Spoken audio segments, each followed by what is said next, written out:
Well, tonight we're getting into Revelation chapter 6. We're getting right on into the mainstream of the book of Revelation.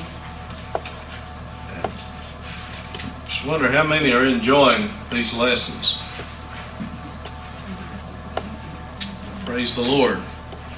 A Bible study is interesting, and I just hope it don't get too boring for some people. But we're studying in the book of Revelation chapter 6, and this week's lesson we're getting right into the opening of the seals. Last week we studied about the one who is worthy to open the book, the seven-seal book, and so we're talking about the opening of the seals. And actually the sixth chapter of the book of Revelation coincides with chapter 24 of Matthew. And when we look at this, we'll be comparing some. But in chapter 6:1, he said, I saw when the Lamb opened one of the seals, and I heard as it were the noise of thunder, one of the four beasts saying, Come and see. And I saw, and behold, a white horse, and he that sat on him had a bow, and a crown was given unto him, and he went forth conquering and to conquer. Now this is the rider on the white horse. When we look at Matthew chapter 24, verses 4 and 5, well, let's go back and look at the first part of this. It said, Jesus went out and departed from the temple, and his disciples came to him for to shew him the buildings of the temple. And Jesus said unto them, See ye not all these things? Verily I say unto you, there shall not be left here one stone upon another that shall not be thrown down. Now in verse 3 of Matthew 24, there were three great questions that were asked Jesus in this place. And as he sat upon the Mount of Olives, the disciples came unto him privately, saying, Tell us, when shall these things be? And what shall be the sign of thy coming and of the end of the world? First of all, he said, When shall these things be? And secondly, what shall be the sign of thy coming? And what shall be the sign of the end of the world? Three questions that he asked. And Jesus answered and said unto them, Take heed that no man deceive you. Here in Matthew 4 and 5, this corresponds with the opening of the seal. For he said, Take heed that no man deceive you, for many shall come in my name, saying, I am Christ, and shall deceive many. And let's stop right there, for it says that many will come in my name, saying that I am Christ, and shall deceive many. There have already been several people come saying that they're Christ. But the Bible says to believe them not, and follow them not, go not after them, because they are false Christ. And he said he saw when the Lamb opened one of the seals, and I heard as it were the noise of thunder, one of the four beasts saying, Come and see. Now chapter 5 preceding this set the stage for the opening of the seven seal book. A worthy man has been found and is now ready to loose the seven seals and open the book. And John looks on as the slain lamb, the Lion of Judah, breaks seal number 1, and the first division of the book is open. We find in last week's lesson that Jesus is the Lion of the tribe of Judah. He is the one as the lamb that had been slain, and he was the one that was found worthy to open the book. So we picture here that Jesus walked up to the Father, God the Father, sitting on his throne, took the seven seal book out of his hand, and begins to open the seals. And so the seals are opened in consecutive order. Seal number 1 first of all, and then we'll go on to seal number 2 on in this chapter, the opening of 6 seals. And we'll study the seventh seal later. But when we look at this, there's been much theory and many different theories, you might say, about the rider on the white horse. And when we first started this, I made a statement that one preacher made a statement, said, well, I know who the rider on the white horse is, and we don't have to worry about it.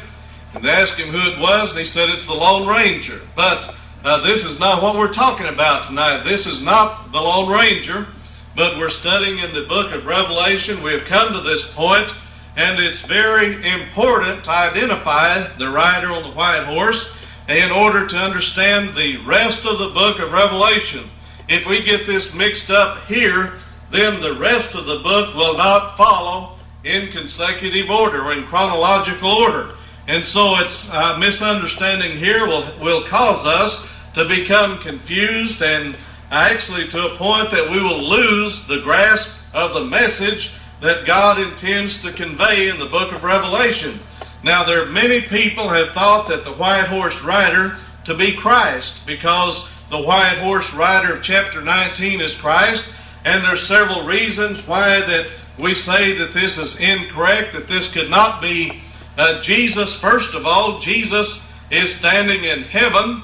Jesus is the one opening the book, and Jesus was not sealed up in the book, and Jesus has never been sealed in a book. He never will be throughout eternity. He will not be sealed into the book, and so he doesn't reach out of the book and open the seal and let himself out, so to speak.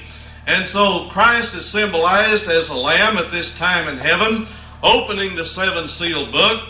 And it's just not reasonable. There are several, probably just as many writers that teach that Jesus is the rider on this white horse as there is that teach that he is not.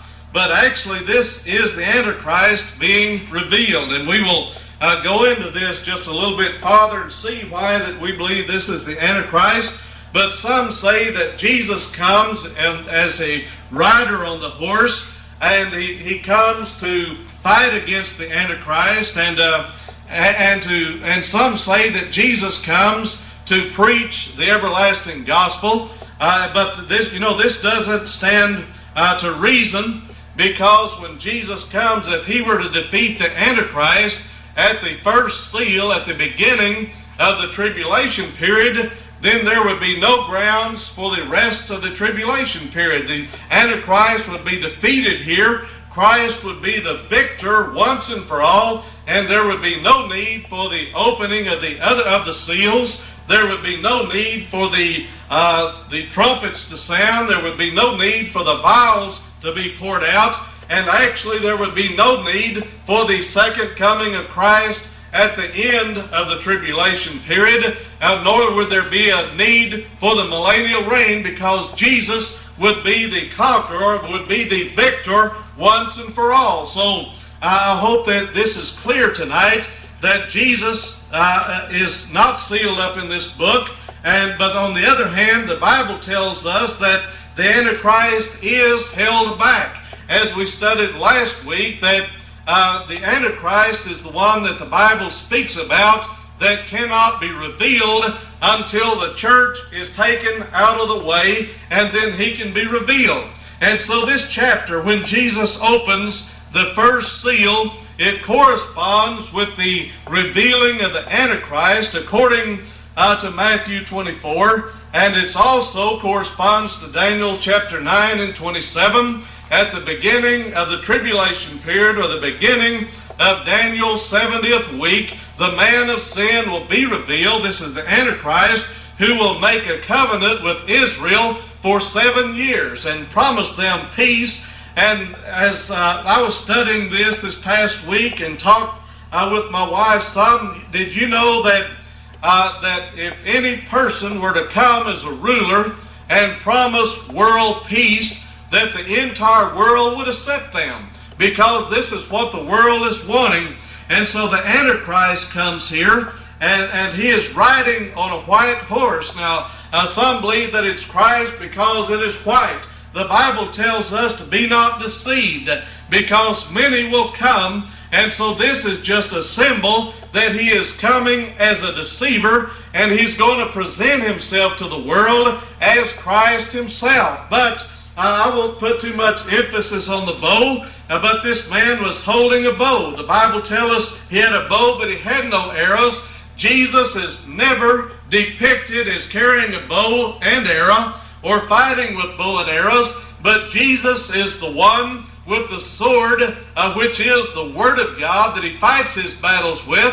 And Jesus does not have to go forth to conquer and to conquer, because when Jesus came out of the grave, when he was crucified, laid in the grave, and came forth victorious on the third day, he was all ready to conquer. He said, all power is given unto me in heaven above, and things in the earth, and things beneath the earth, and he has put all things under his feet, and the devil is under his subjection.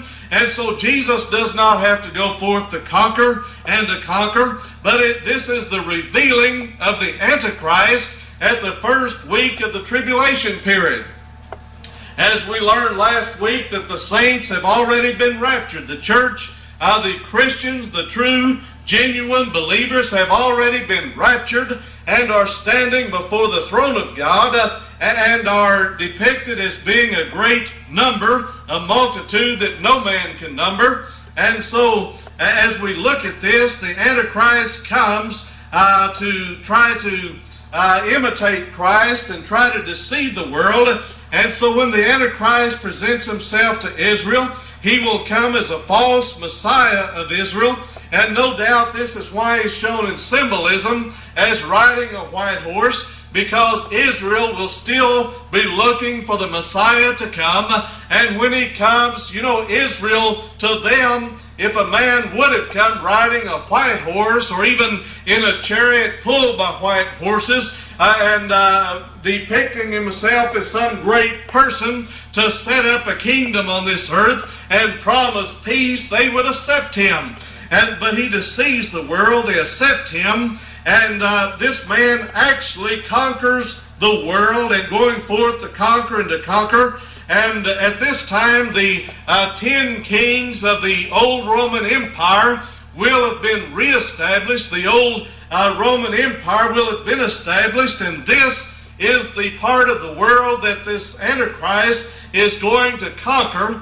But he knows that he must use the help of Israel, not only with their armies. It is believed at this time that Israel will have already overcome Russia. And so Russia is not the army of the north that they are to fear.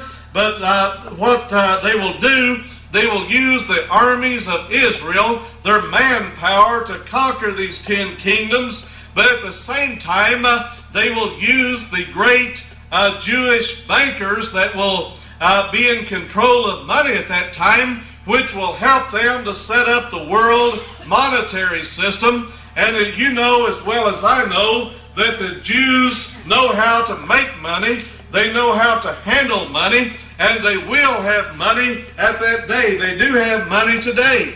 And the Antichrist will come, he will deceive these nations, and he will win them, he will conquer them without bloodshed. There will be no shedding of blood, but he will come as a deceiver, promising them peace, and he will eventually be crowned by man. If you'll notice at first that he has no crown.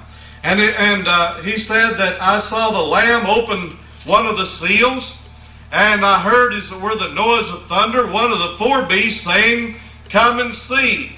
Original translations and some of the revised translations leave out the words "and see," and they simply say "come," because this beast was not heralding for John to come and see, because John was already there looking on. But when the seal was opened, he thundered with a great voice the demand to come, and he was demanding the rider on the white horse to come forth out of the sealed book and to go forth and conquer and to conquer and conquering.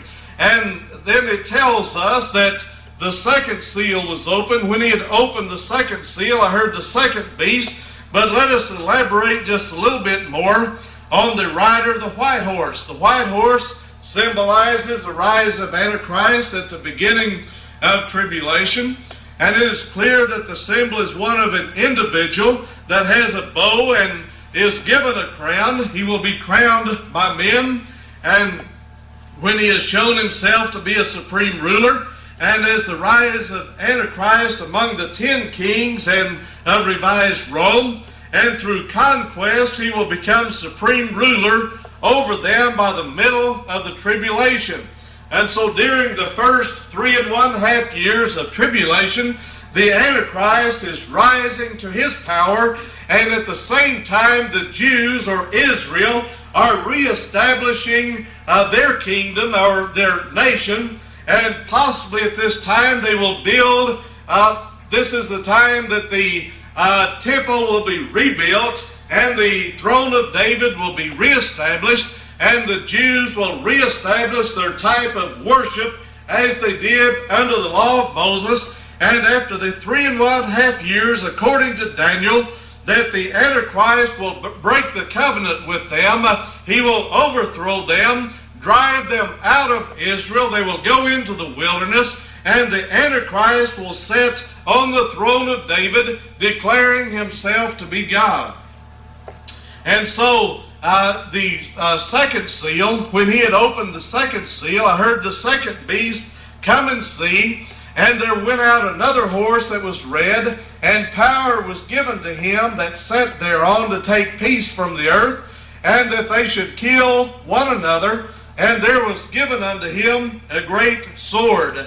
So it seems clear that the rider on the white horse is the person that will cause the wars, famines, pestilences, and death and hell of the following 3 seals. So every time that we've had an ambitious conqueror go forth and win battles, that it is always followed by these catastrophes. There's always war. War causes famine. Famine causes pestilences, and death follows the pestilences. And of course, hell, or Hades, which is the grave in this place, is always there waiting to swallow the victims of death. And so the Antichrist is pictured as such in Daniel 7 and chapter 8 and chapter 11. And also the Antichrist is the only one prophesied to go forth conquering and to conquer at the beginning of Daniel's 70th week. He is not to come necessarily on a white steed, but he is to come as a false Messiah of Israel. And if this is not a symbol of Antichrist, this is one portion, portion of Scripture that is hidden, or that we will not be able to know the meaning of, but realizing that this passage is in perfect harmony with the other prophecies of Antichrist in his rise to power over the 10 kings of Rome, then this part of Revelation becomes as clear as the rest of the book. In other words, what I'm saying, if we can recognize this and realize that this is the Antichrist rising to power, then this blends harmoniously with the book of Daniel, with the book of Matthew, and other prophecies in the Bible, and that it harmonizes with them completely, and then we can understand the book. And so we understand that this is the Antichrist, and so if we don't understand this as Antichrist, then we don't even find him mentioned in the book before the middle of the tribulation period. And if that were the case, we would have to look for 2 individuals going forth to conquer and conquering and to conquer at the beginning of the week. One clearly pictured in Daniel and one here. And so the sphere of conquest of the one in Daniel is defined, the other is not. And one can be identified, the other cannot. And both are successful in conquest and prominent enough to receive mention by God, but only the one is explained in detail as to his rise, power, length of reign, his end, and etc. But considering this writer is the Antichrist, then these discrepancies vanish, and the books of Daniel and Revelation come together and are knit together and harmonize perfectly. And so we cannot say that there will be 2 different individuals that will come to power, but this is talking about one individual who we call the Antichrist, who will rise to power, and it defines him. It tells the works that he does, the acts, and it also tells his reign, the length of his reign, the end of his reign, and what will happen to him at the end of the tribulation period. So when we understand this, it's very easy to understand the book of Revelation. Now, what I've said before and what I'm trying to do is to keep this simple so that we can all have a picture of what is taking place in the last day and have an understanding of what is going to take place in the book of Revelation. I've heard it taught so many times, and they've had so many theories and so many different explanations that when I get through that I have no idea whatsoever what they're talking about, and I go away still believing that the book of Revelation is a great mystery that I'll never be able to understand. But when we look at it with simplicity, as the Bible should be understood, because it gives it to us and tells us to understand this, and then when we look at it simply, then we can understand the book of Revelation.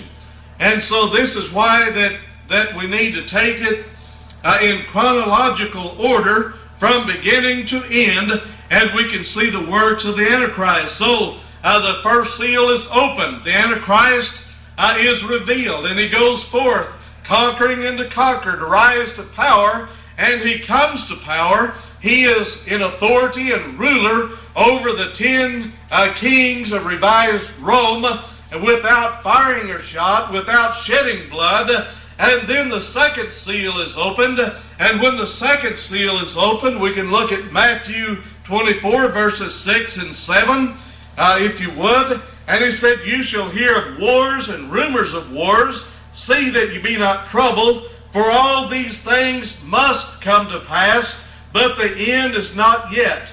For nation shall rise against nation, kingdom against kingdom, and there shall be famines and pestilences and earthquakes in divers places."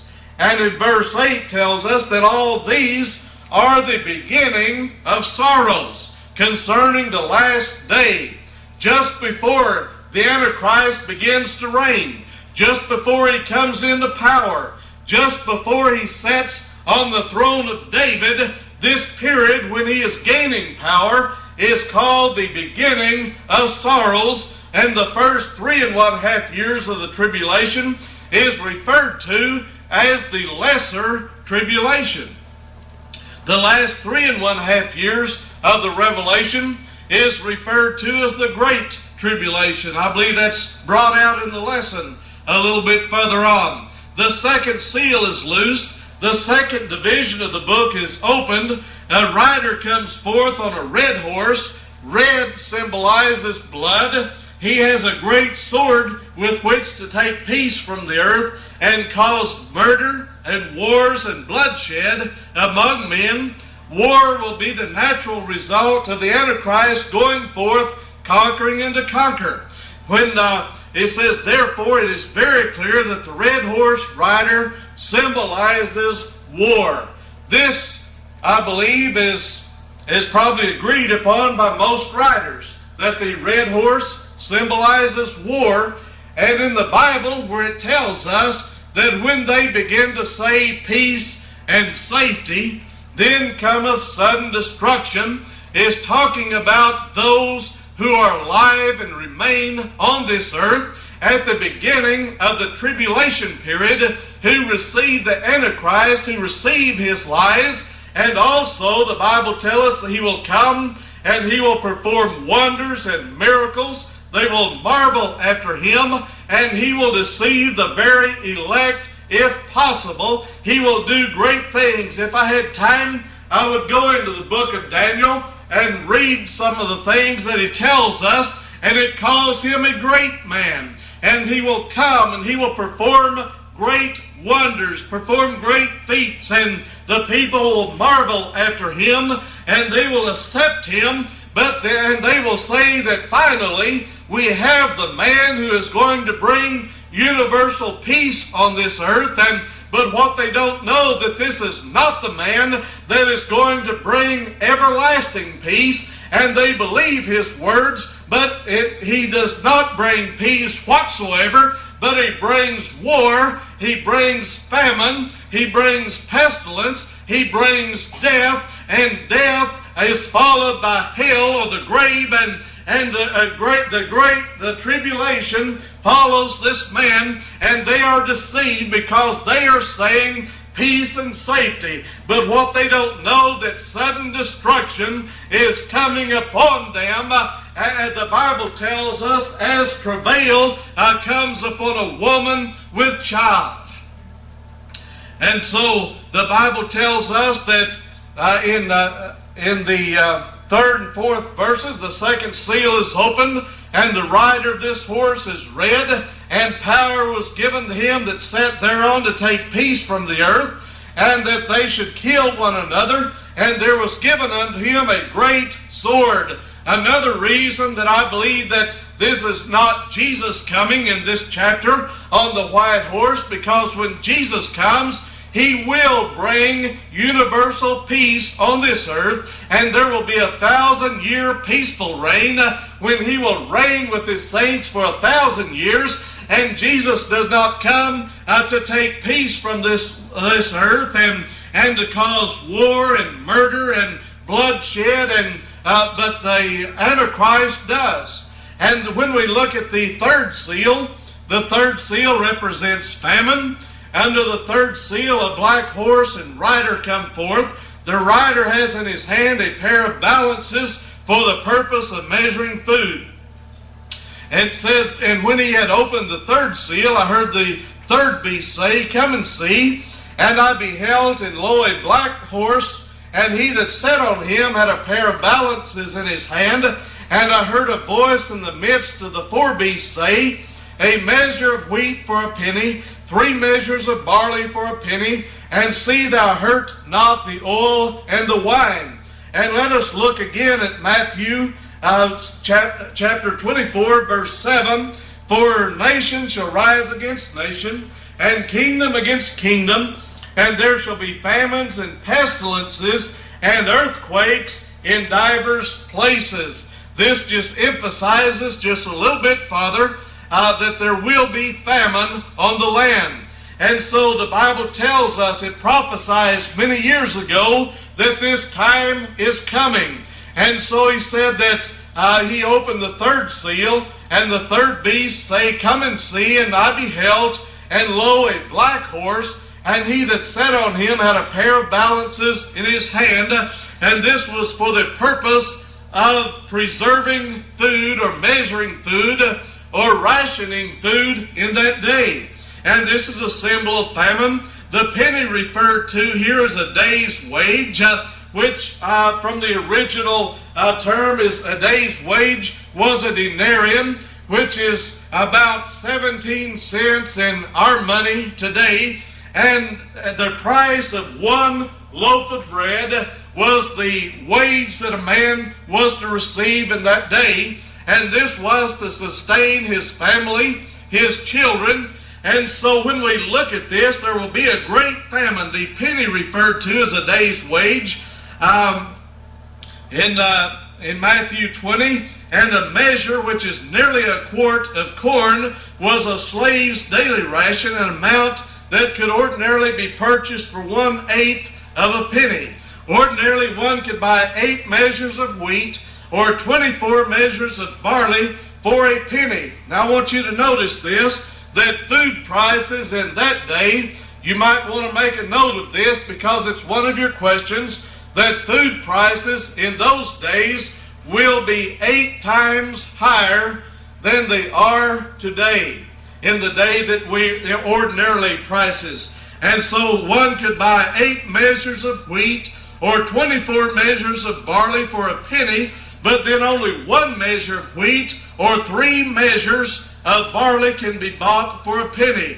Food prices will be 8 times higher than usual, and when an ambitious conqueror arises and peace is taken from the earth, famine is a natural result because of the lack of manpower to till the soil and to harvest the crops. Olives and grapes need no cultivation. Hence the instruction, hurt not the oil and the wine. It is also believed that the oil and the wine, or the olives and grapes, were delicacies which were to be taken by the wealthy people. But in that day there will be no one to till the ground because of the great war, because of death, because of famine, and the crops will fail. There will be no food supplies, but the olives and the grapes grow wild. They need no cultivation, and they will possibly need to depend on them for survival in that day. And so the instruction came to hurt not the oil and the wine. Now, let us look again to Matthew verses 24, verses 6, 7, and 8. We've read 6 and 7.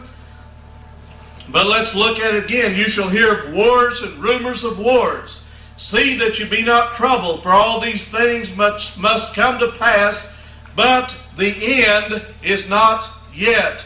You notice this was one of the questions. They said, what shall be the sign of thy coming?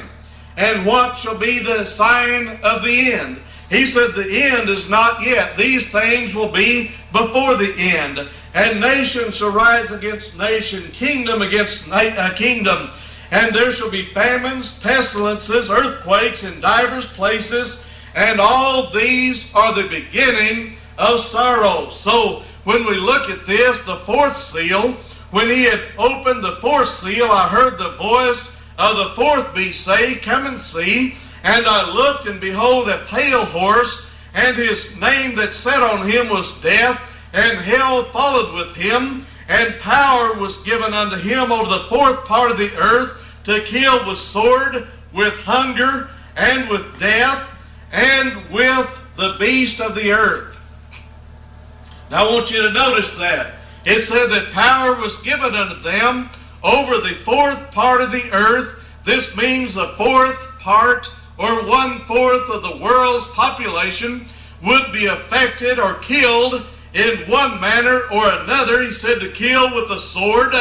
They will starve to death. They will kill with hunger and with death and with the beast of the field. Now, it is known, it is prophesied in the Old Testament that in that day that the beast of the earth will gather to eat the dead bodies of those that are slain in that day, but also those who are starving and are hungry and are weak will also be slain by the beast of the field.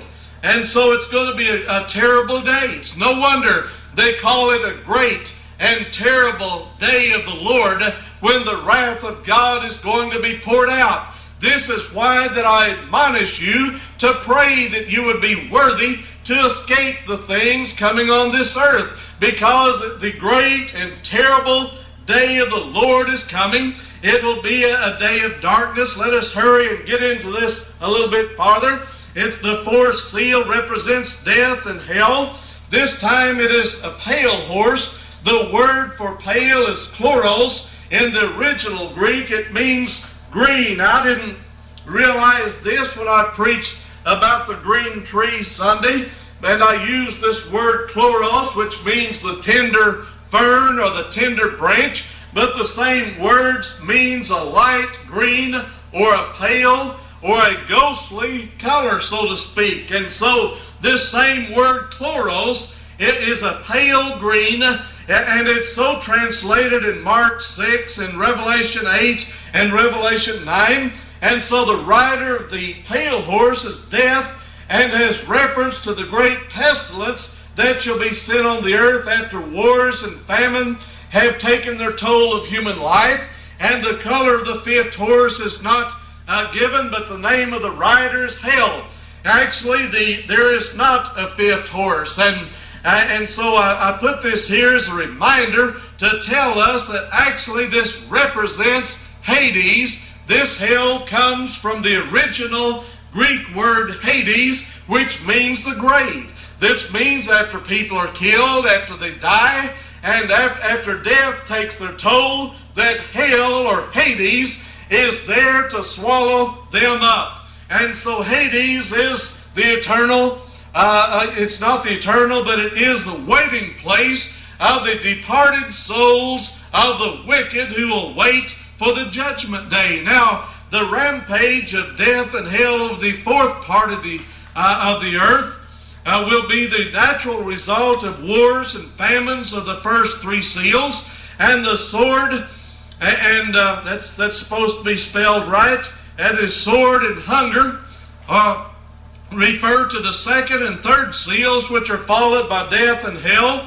And apparently the bodies of men killed by the riders of the first four seals will not be buried, but they will leave them where they lay, because it would be impossible, because of the great war, because of so much death, because of so much famine, that the bodies will lay where they are killed, and the beast will come and devour them. And those that are weak, that have not died yet, are not able to do anything, some will be killed by these beasts. Now, let us look at the fifth seal, and we can go on to Matthew 24, verses 9 through 13. He says, "Then shall they deliver you up to be afflicted, and shall kill you, and you shall be hated of all nations for my name's sake. And then shall many be offended, and shall betray one another, and shall hate one another." And when we look at this, let us consider that he is talking to Israel and dealing with Israel at this time, at the same place that Jesus was talking to the Jews in Matthew 24. He was talking to Israel, and he said, "Many false prophets shall rise and shall deceive many. And because iniquity shall abound, the love of many shall wax cold. But he that shall endure unto the end, the same shall be saved." He was talking about those who endure to the end. That means those who would not yield to the beast or to the Antichrist and receive the mark of the beast. He said, "The same shall be saved." So this tells me that there will be many people saved during the tribulation period. There will be people saved the first 3.5 years of the tribulation. There will be many that will give their life and become martyrs in the lesser tribulation, the first 3.5 years. However, there will be some that will be saved, that will escape martyrdom during the first 3.5 years. There will also be some saved during the Great Tribulation, but in that time there will be more. Possibly all that are saved under the Great Tribulation will give their lives as a testimony for Jesus Christ.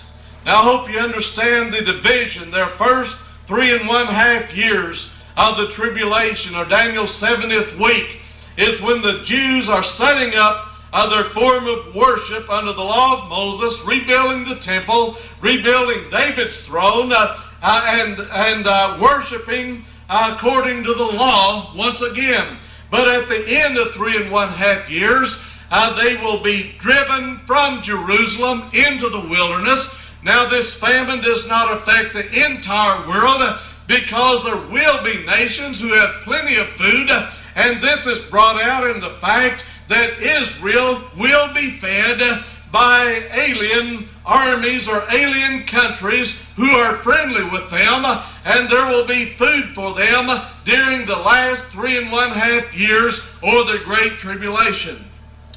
And when we look at this, the fifth seal, the lesser tribulation martyrs, these souls under the altar are without their bodies. They are the spirits of those who have been killed or slain, and they're under the altar. Under the altar represents the resting place of those who are awaiting the resurrection from the dead, when their bodies will be reunited with them, and they will receive a glorified body. Because it's very plain that they will all be martyrs, and not a mixture of martyrs and souls who have died natural death, because they will cry out for vengeance on their enemies on the earth, and the martyrs will be killed by Romanism and the 10 kings during this period. They're given white robes and told to wait a little season until the last martyr of the tribulation period is slain.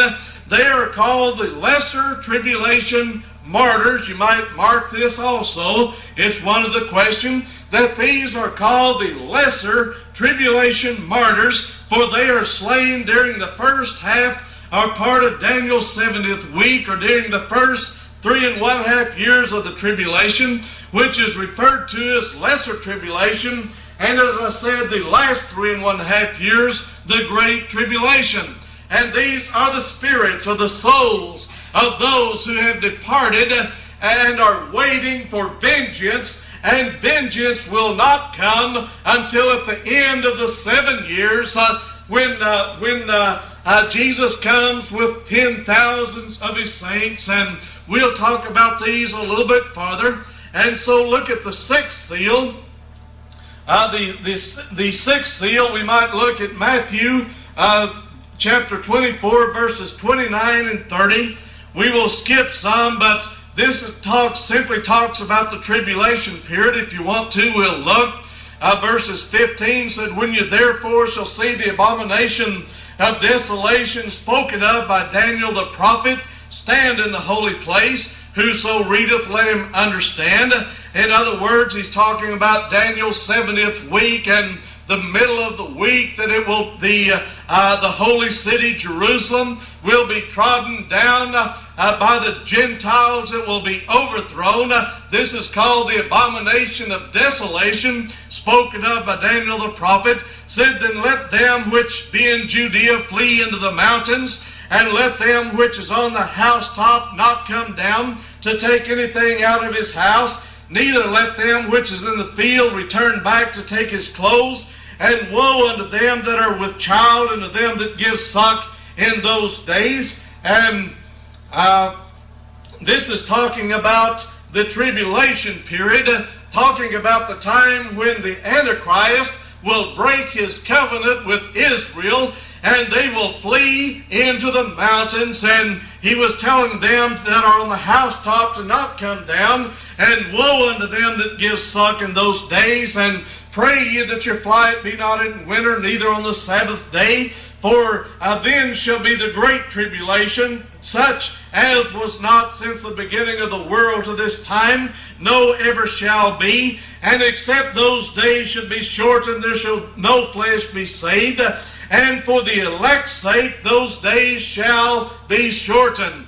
And then if any man shall say unto you, Lo, here is Christ, or there, believe it not. Now, when we look at this just a little bit farther, it said, "There shall arise false Christ, false prophets, and shall shew great signs and wonders, insomuch that if it were possible, they shall deceive the very elect. Behold, I have told you before. Wherefore, if they shall say unto you, Behold, he is in the desert, go not forth. Behold, he is in the secret chambers, believe it not.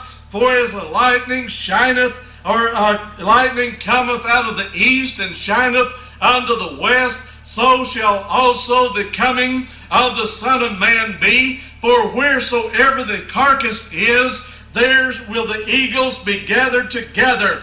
There are many places here that tells us that he is talking about Israel at the close of the first 3.5 years, and at the beginning of the Great Tribulation, Israel is called the elect of God. And so he said, except those days be shortened, that there would be no, he said, for the elect's sake, those days shall be shortened.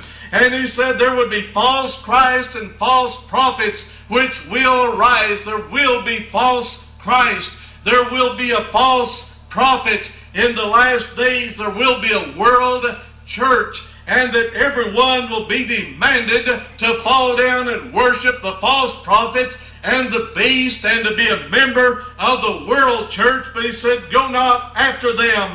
But he said, wherefore if they say unto you, is in the desert, go not forth. And if he's in secret chambers, he said, believe it not. For he said, you will know when the second coming of the Lord takes place. And this is what will take place. at the end of the great tribulation period, the second coming of Jesus Christ will take place in chapter 19 of the book of Revelation, when he will come forth with the written on his vesture, the King of Kings, the Lord of Lords, riding on a white horse, and he will reign as King of Kings and Lord of Lords, and he will come to bring peace on this earth and to avenge the enemies of Israel at that day. Now, I didn't have all this planned, but it sounds pretty good.